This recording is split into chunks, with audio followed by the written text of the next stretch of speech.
So it's no secret that luxury brands are beginning to see the writing on the wall. They are shifting their focus onto the street. You look at the actions of Balenciaga, Louis Vuitton, Prada, all these big name luxury brands are like, yo, we have to get into the street or we're gonna lose it all. But they don't know how. See, what's happening is that they're skirting around the issue. They don't want to be associated with street. And then there's a lot of up and coming designers who design in a very street centric way that don't want to be considered streetwear per se, quote unquote. And really they're missing the point.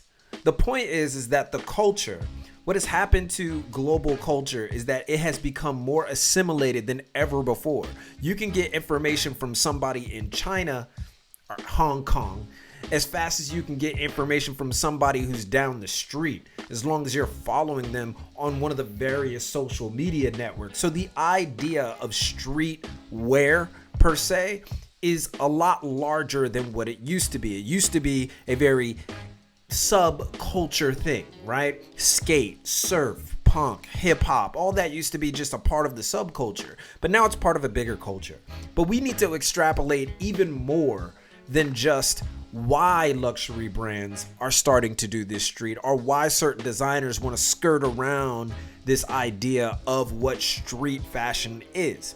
I've already told you before about my opinion about the whole thing. I believe that fashion is expansive, and part of the reason for that is because I live in a place where the term streetwear doesn't really exist. Street culture exists, street fashion exists, but the term streetwear really lends itself to one particular type of style, and then people end up making their own opinions about what it is. So at the end of the day, nobody knows what it is. But luxury brands are starting to see that regardless of what it is, we need to get into that particular style. And what they're talking about is a more casual style, a more laissez-faire kind of style, something that's easy to wear, easy to get into, but bold.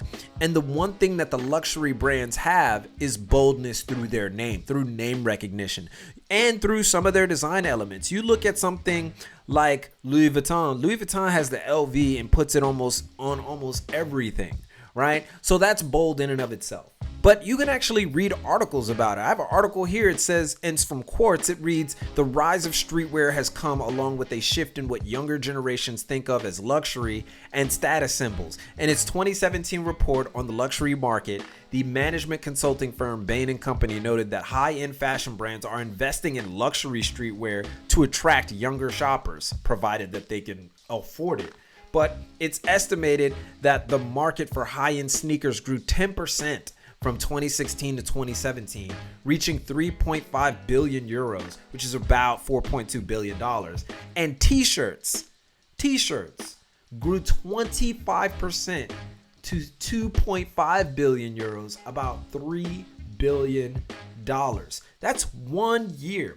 So basically what that says is that whatever you've been into, if you're watching here and you came from the base of streetwear, if you're coming from that base, you have been validated. Your style has been validated by the luxury fashion industry, which is basically the fashion industry. Because what's happening is that generations are becoming more fluid. Millennials, who are in my generation, are really commingling with the generation after, because this coolness factor is starting to meld into one big generational culture. You know, at one point it was culture for the millennials. We're like, yo, it's all culture based. But Generation Z is like, this is what's dope right now. And that's completely fine. That's what's great about it. But what's funny about it is that luxury brands are looking at the writing on the wall and saying, wow, we have an entire generation that has the buying power. And then we have an entire generation after that's gonna have the buying power, and they're wearing the same stuff. Pretty much. They're wearing the same stuff. 2 generations never happened in any period. And the reason why is because of the quickness and the efficiency we are getting our information. I mean, the dollars make sense. Look at the same article by Quartz. He says young shoppers are less likely to buy a $3,000 jacket these days. what young person is buying $3,000 jacket? I don't know, but to continue, but many might spend $450 for the right t-shirt. Balenciaga likely had this shift in mind when it scooped up Gavasalia, who made his name creating off-kilter hoodies, bomber jackets, jeans, and t-shirts for Vuitton. Amen. Can I get an amen? Absolutely, that's what happened. Why are they getting into it? Because they see that your purchasing power is so large. They see that whatever is out there was cool is what you guys are wearing. Younger people, especially people who are involved in fashion, who take note of their style, are more concerned with looking bold, are more concerned with doing their own thing. I promise you, I'm not saying this. These are people who are much more successful than I am in terms of the fashion industry. In that same article, streetwear pieces don't necessarily have to be expensive to be desirable, though they often are. It's more important that they're rare and make a bold statement. In an interview with the Financial Times, Demna Gvasalia, the creative director of Balenciaga, explained how luxury products have changed. The emphasis has gone from quality and craftsmanship into the uniqueness of the product. The younger generation are looking for something that stands out and makes them special rather than necessarily an amazing finish that you would find with some traditional brands. It's like music to my ears that he understands this. And he knows this probably better than anybody else in the industry. He saw it.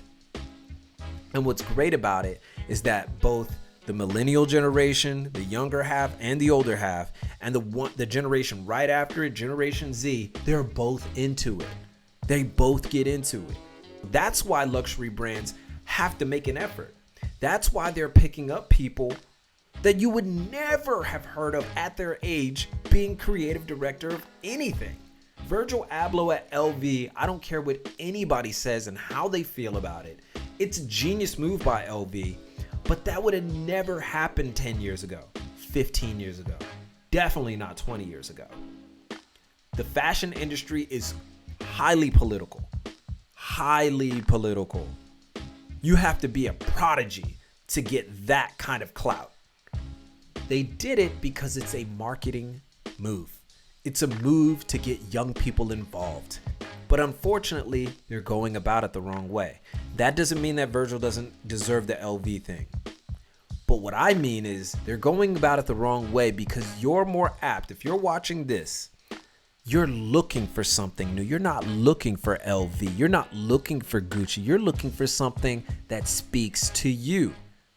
You're not looking for, oh, when's that next LV collection coming out? You're more likely to go into a thrift store and find something that's uniquely you than you are to go into a Louis Vuitton store that won't let you in, especially in the West. You can't just go into the Louis Vuitton store. You have to look the part. So who are they actually selling this to? They're going to start having these small pop-ups, small little streetwear style pop-ups for Louis Vuitton and Gucci and Balenciaga? No, but it's going to continue as long as they're there. Our job as people who are involved in style, who love fashion, our job is to either call them out on it or don't support it if you don't like the way that it goes, or don't support it, or support it if you like it, right? But you have to make that decision. But I believe that fashion, we're in this age where we're really looking for something new. We're tired of the old. We're tired of it. We get tired of things like that. And that's just the way the industry is headed now. So, that being said, tell me what you think about luxury brands going street. How do you feel about it? What's your thoughts on it? Let that be known in the comments. In the meantime, give a thumbs up if you like this video, but most importantly, keep it locked right here for all of your info on international street fashion and culture from Tokyo. It's your boy, and keep it casual. Yoroshiku onegai shimasu. See you guys in a minute.